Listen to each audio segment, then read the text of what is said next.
if I build an app for my hometown, then maybe I could expand that to different cities in Japan. So I thought like technology is very powerful, and that actually motivated me to continue studying technology in university.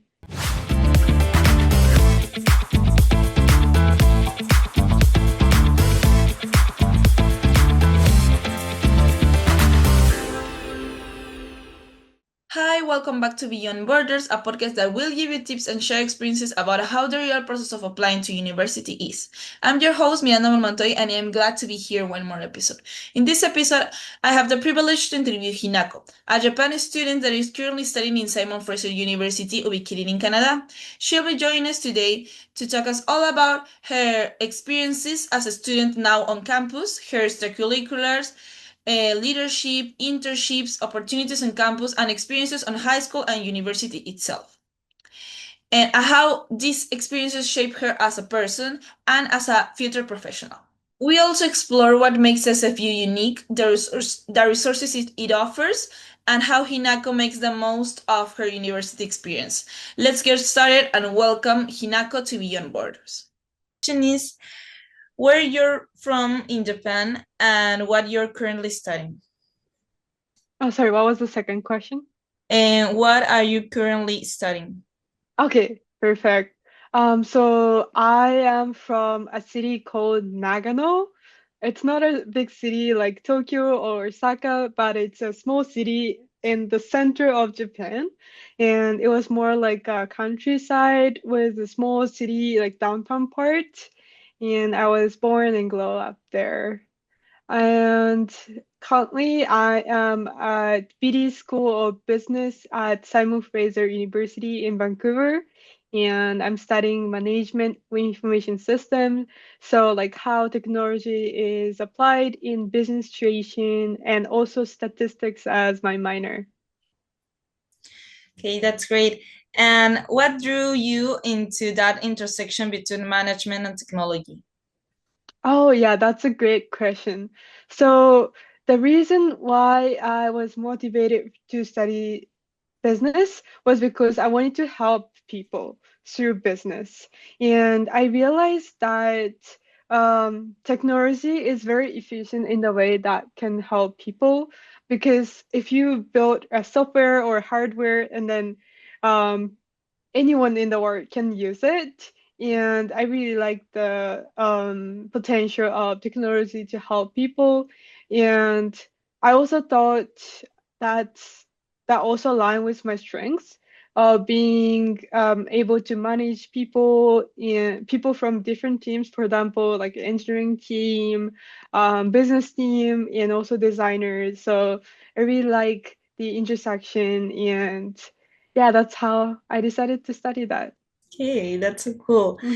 If you had to describe yourself in 3 words as a student abroad, which would you choose and why? That's a that's a tough question. 3 words, right? Yeah. I think first one would be hustler because I would say I'm very hardworking. I really like involved in being involved in different projects, different studies. So yeah, I really like to be active in what I study and want to learn. Second would be passionate, because as I mentioned, I'm really driven by my motivation to help people. So I'm really passionate about this goal, and um, yeah, I'm always passionate to try something new regarding this. And the last thing was, oh, what was the last word? Uh, dreamer, dream big, Okay. because yeah, um, moving to Canada was also a big step for me, and I also want to work in more impactful field in technology. So I'm always like dreaming big and yeah, trying something new to achieve my goal. Yeah, I hope this answers your question. No, that's great. And what motivated you to study abroad? Like, what was the thing that you Mm, say, I want to study abroad. I don't want to like only stay in my country. right. I think the biggest reason I chose to study abroad was um, so as I mentioned, I was interested in business. I wanted to help more people in the future. So I was interested in entrepreneurship, building my business as a founder or something. And I think starting your business requires a lot of different skills and experiences. And I thought studying abroad would help the dream a lot by meeting different people, living in a new environment, studying business with people from around the world, especially in Canada. So I thought that's the most efficient way to become a founder. But right now, I'm not thinking about starting my business Mm-hmm. as of now. So it changed, my dream changed, but I think it's been fun studying here. So yeah, I think that was a good decision either way. And do you have like a specific business that you want to build like later in life, or it's just like Mm, a goal that you put yourself? right. At the time, I was interested in like more sustainable like environmental business because as I mentioned, I was from a more countryside area and I really like the nature. I wanted to preserve those. But right now, I'm more interested in tech and maybe I want to get involved in something that empowers women or minorities in tech. But yeah, I don't have any clear goal right now. Maybe something in the future. Well, Yeah, that's will a come up. that's a great focus. I love to see that like company grow up, I think. Oh, thank you, thank you.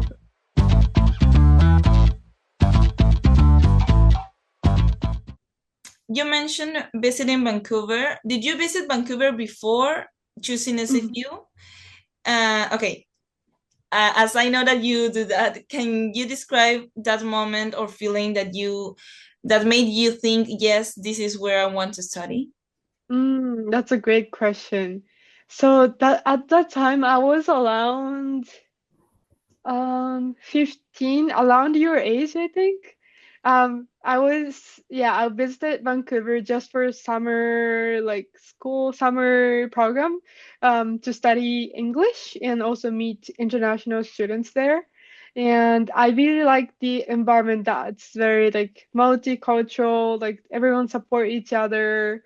I like the nature, and I thought that it balances what I want, like a Mhm. multicultural factor and also like a city with a lot of nature, which is close to my hometown. So I like generally like the place. Yeah, at the time I didn't really think about studying here, but after like studying more about Canada and also the study options, especially I was interested in business, so I realized that SFU offers like really good business program. So I thought like those education part and environmental part matched really well for me. So I decided to apply for SFU after coming back to Japan and doing more research. Mhm. And what made SFU stand out for you over UBC that I think that you also apply Mm. again? And was it only about like the cost and community, or was there something about the culture or learning style that attract you more to SFU? That's a great question. I think, I feel like it's mix of everything. But I think two factors affected me a lot. First one is the size of the school. Especially I was from smaller city in Japan. I was a bit scared of like going to a big school, meeting a lot of people, adapting to the new life in a big school. So I really like the fact that SFU is smaller compared to UBC, but at the same time it maintains the quality of education. So I thought it will match my expectation more. but I was a bit worried about career opportunities after graduating SFU. But I noticed that a lot of people goes to like very well-known companies or very successful career after graduating SFU. So it didn't really, yeah, made me concerned about it at the end. The second part is financial part. So as you might have heard, studying as an international student costs a lot, and so SFU was less expensive compared to UBC. So my family preferred SFU in terms of the cost. Mhm. But mm, yeah, but studying in Vancouver was my priority. So yeah, I kind of yeah thought SFU would be the best choice in terms of finance and also the culture and the school size. Okay. And before university, you created an app to help immigrants in your hometown. That is amazing. I think that that's such a like an amazing initiative. And Mm, I, well, speaking for myself, I actually wanted to build an app, but for me, it's really complicated, all of technology and that. So right. yeah, so it's very great that you do that. And what inspired that project, and what did you learn Mm, about people or technology through it? right. Um, I think my motivation was in my high school. At the time, I already was interested in studying abroad. Mhm. So I was imagining, oh, how it's like to live in Canada as an international student. So by thinking that, I realized, oh, how are the immigrants in my home city finding my home city or the culture in Japan? So I decided to like take some interviews, just like you're doing it right now, and asking, oh, how's your life? What factors do you find it challenging? And I realized that a lot of problems that they are facing can be solved with an app to like centralize or like gather all the informations or all the support from the government into one place with different languages. So yeah, I found that and I was like, oh, why don't I just try to do that? And I think I was lucky. I got a lot of support from my school and my teachers to like find more information about building an app and also asking the city government to see if they can help me and stuff. So I think I was fortunate in terms of the support. And what I found about technology is that so if I this connects to what I mentioned in the beginning, but if I build an app for my hometown, then maybe I could expand that to different cities in Japan. So I thought like technology is very powerful, and that actually motivated me to continue studying technology in university. And as the app itself, how does the app work? Like, what it consists Mm. about? Can you like talk us a little bit through it? Oh yeah, like features or more like oh okay okay. So it like has the list of volunteering work or support that's already existing. So it's not creating new support, but it just like provides all the existing support that immigrants can access to.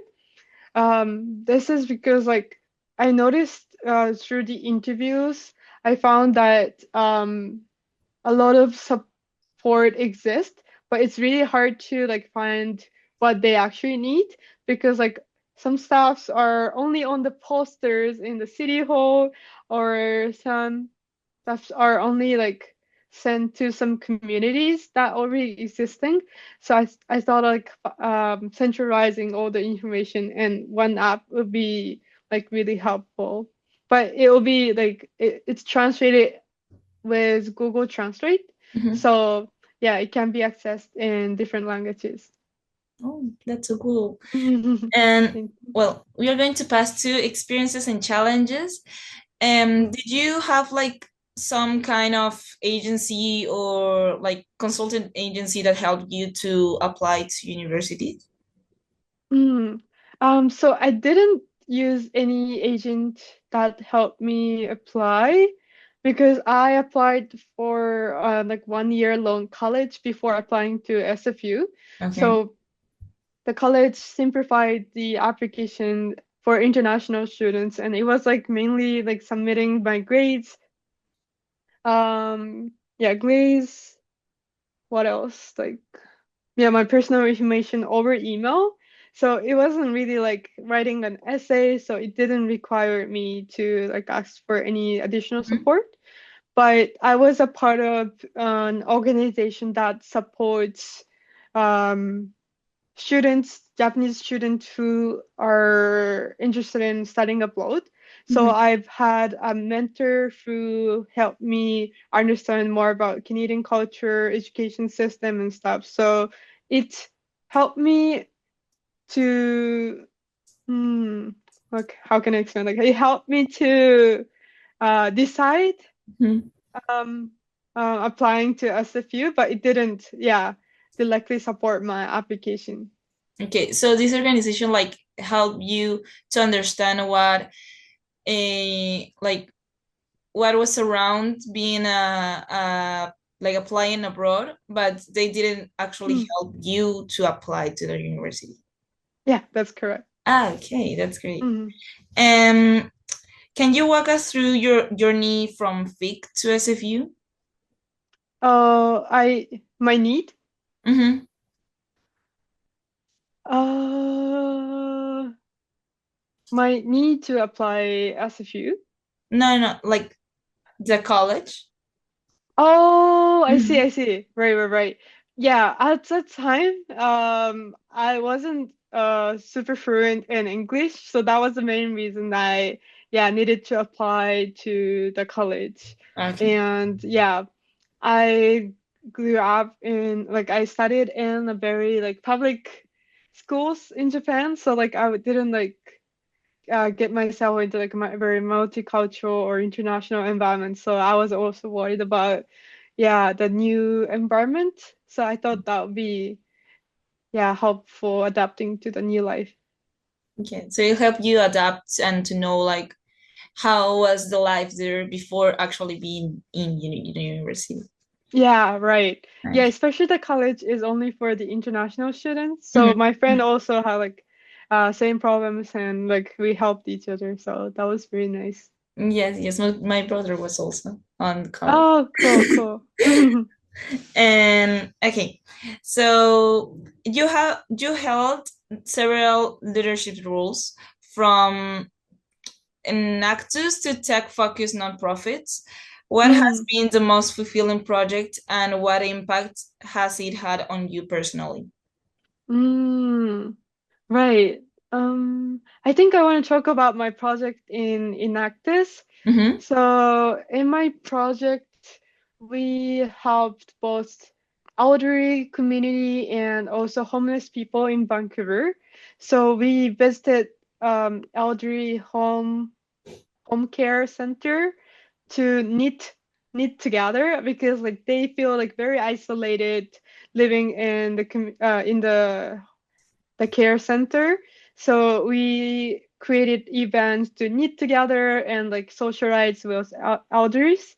And we also donated those into to donate it to homeless people so that they can feel warm during winter with the knitted mitten and scarves. I thought that was really like fun and also I felt really impactful to the communities. But at the same time, it was really hard to like serve more people because we have like limited people to knit with the elderlies, and also there are so many homeless people in Vancouver. So although we wanted to help more people, we didn't have enough resources to help. So um, it was really hard to yeah meet my expectation with the existing resources, and I didn't feel that in my previous project to build the app to support immigrants. So it really, yeah, I found it really hard. And that also encouraged me to go into the path in tech Mhm. to have better, bigger impact on the community. And this project was held on like when you are now in university or before? Oh yeah, it was in yeah university in my second year of Okay, okay. SFU. And how do you balance technology, leadership, and empathy, especially when your projects often focus on social impact? Mm. How your question was about how do I Uh, maintain How do you balance like oh technology, leadership, and being like an empathic person, especially mm, when your projects often focus on social impact? oh that's a great question. I actually want to know the answer too, but um I think yeah, let me think. That's actually a good question. I think so in software development, there's a concept called user experiences. So Mm-hmm. it focuses on like how user feel when you're using your app or how efficiently you can achieve your goals through using your app. So I think like being empathetic with the user, when you come up with the solution or you come up with the feature that you're creating will help a lot to achieve these user experiences goals. So that's my yeah goal to do that, but it's really hard. So yeah, I'm still practicing to achieve those. Yeah, I think that you also discover that things are what drives you like along the way that you're doing that impact Mm, on like social impact. right, right. Yeah. And coming for like a typical public high school in Japan, what Mm. was the biggest academic or cultural shock when you arrived to Canada? Oh, right. I think I had many of those. So I think public school in Japan are more focused on exams, Mm-hmm. getting lectures, and there are not many like active activities inside the lectures. So I wasn't really used to like giving presentations, asking questions, and um, writing essays sometimes. So yeah, it was really hard to like learn how to structure your presentation. Being good at public speaking, I still struggle with like speaking in front of public. So I think those are the biggest challenges that I had from the transition to from Japanese education to the yeah education here. Okay.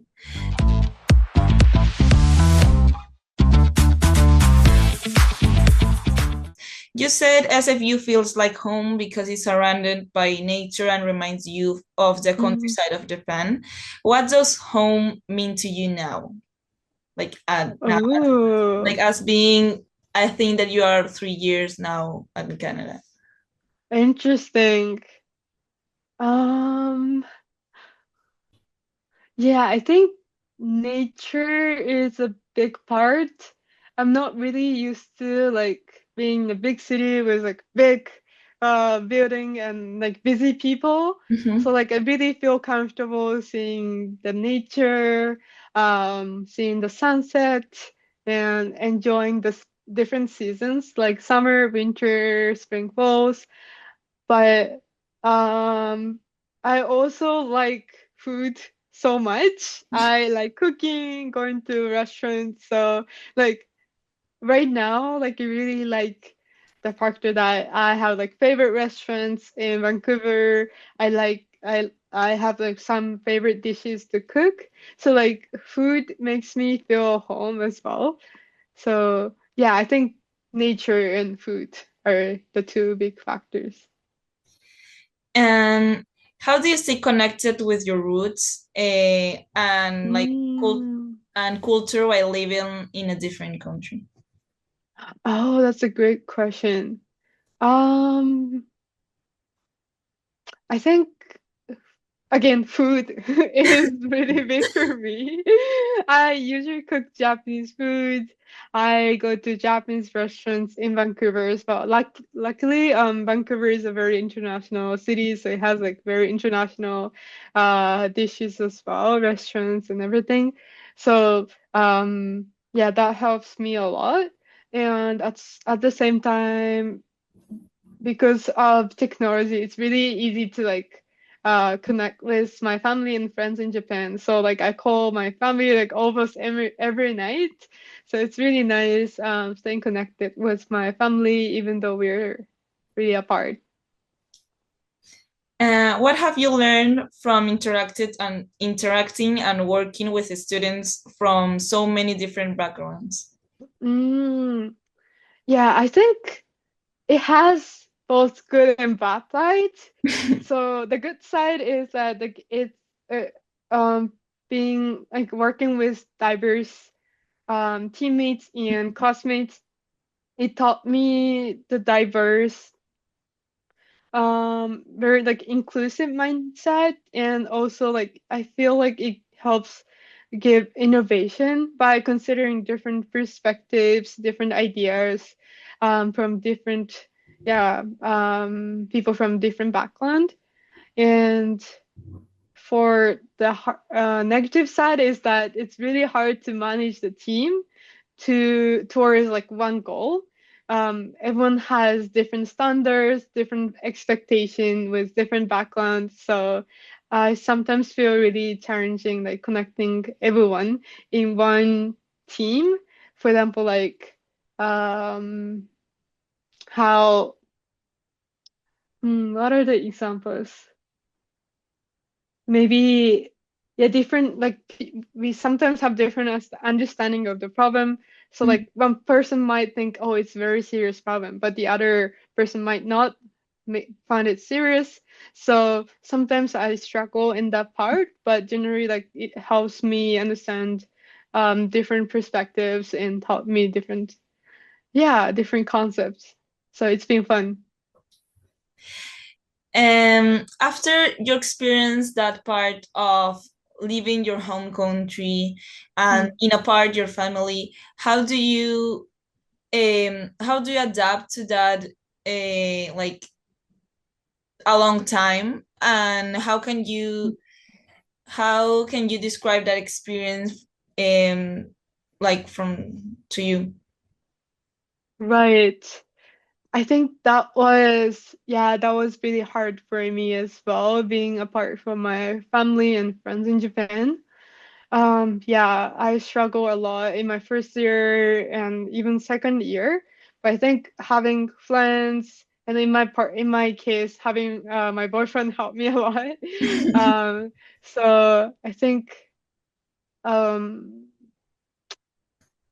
connecting with friends and Mhm. community, like it's all I feel like it's always human who helps you feel home or like or tackle with your homesickness, not really like a tool or things.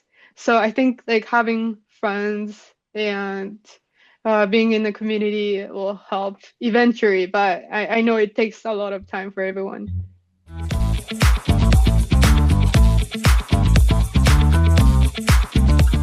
What advice would you give to students in Japan or elsewhere who want to study abroad but don't know where or how to start?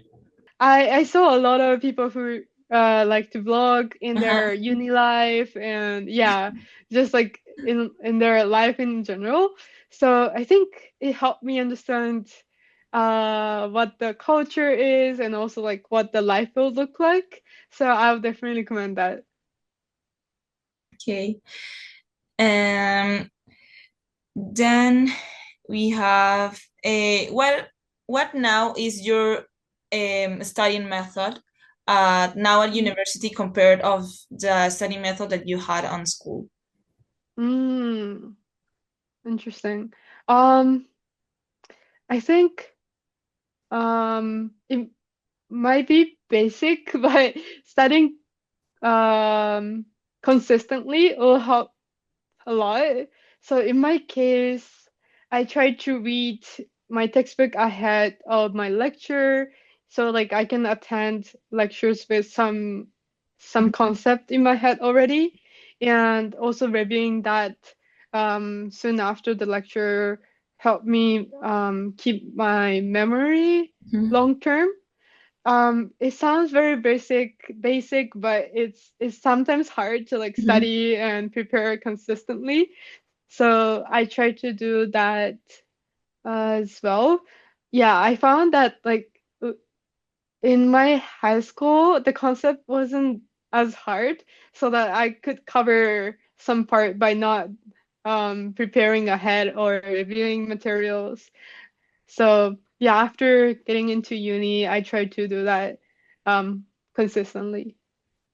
Okay. What's something about studying abroad that no one prepared you for? Something that you had to learn like in a hard way on your like self experience.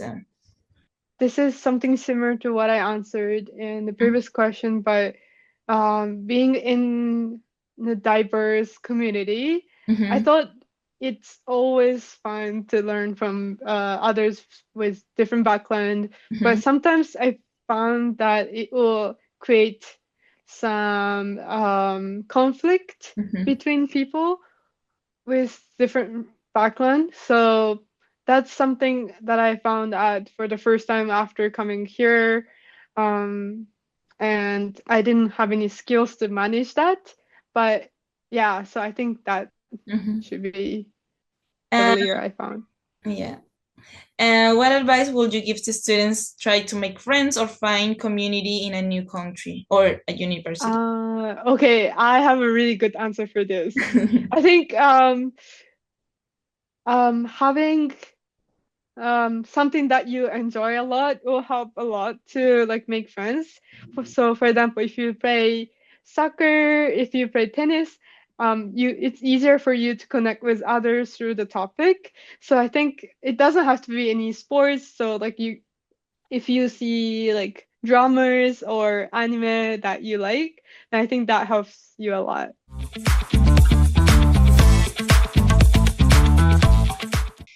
What's your study routine like? Do you have a specific habit or rituals that help you focus? Mm. Um, Yeah, as I mentioned, maybe like having the routine to prepare for your lecture and also like view materials from the lecture.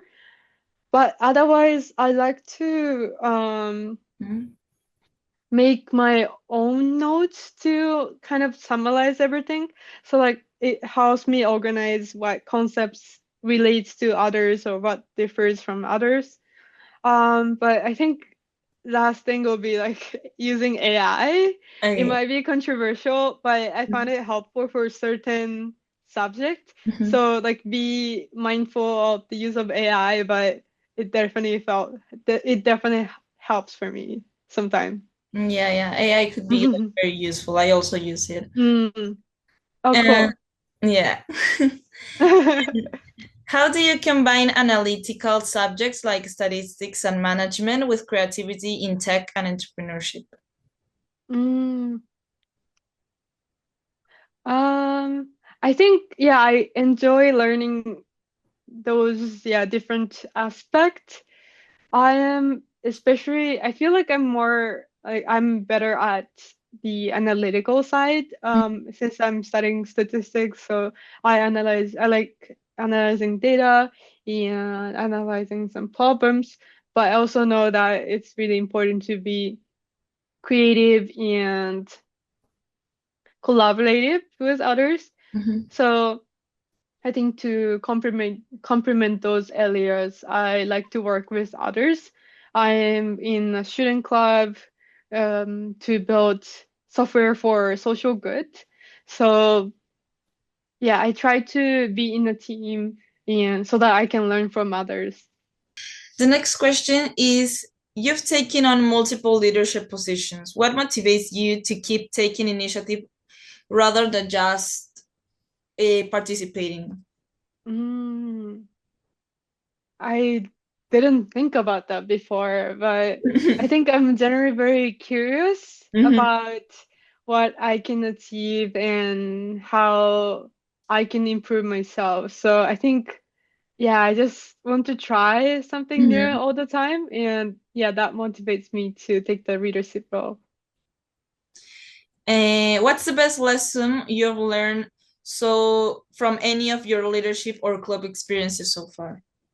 Mm, um, I think in terms of leadership, Um, I think balancing your listening and also your idea is really hard and important at the same time. So, for example, you want to listen to your teammates about what they would think, but at the same time, I should always have an opinion to give feedback or to discuss for the better idea. So I think balancing those is sometimes hard, but I found it very helpful. The final question is if you could sit down for coffee with yourself before starting university, what advice would you give her? Mm. I think be yourself is something that I would say. So at the time, I was really worried about, oh, I have to fit into the Canadian culture or Canadian standard, but it's not important at all. I think like being yourself, being true to what you think and what you believe is like always like important, and I think others would value that as well. So like being unique, it can be your strengths. So I would say like try to be yourself to myself before moving to Canada. That's great. Well, that's the end of the podcast. I am beyond glad to have you here in this episode, and I hope that you like this experience and that you like the questions and talking to me. Yeah, I enjoyed a lot. Thanks, Milanda, for having me and preparing all the questions. Yeah, it was my pleasure.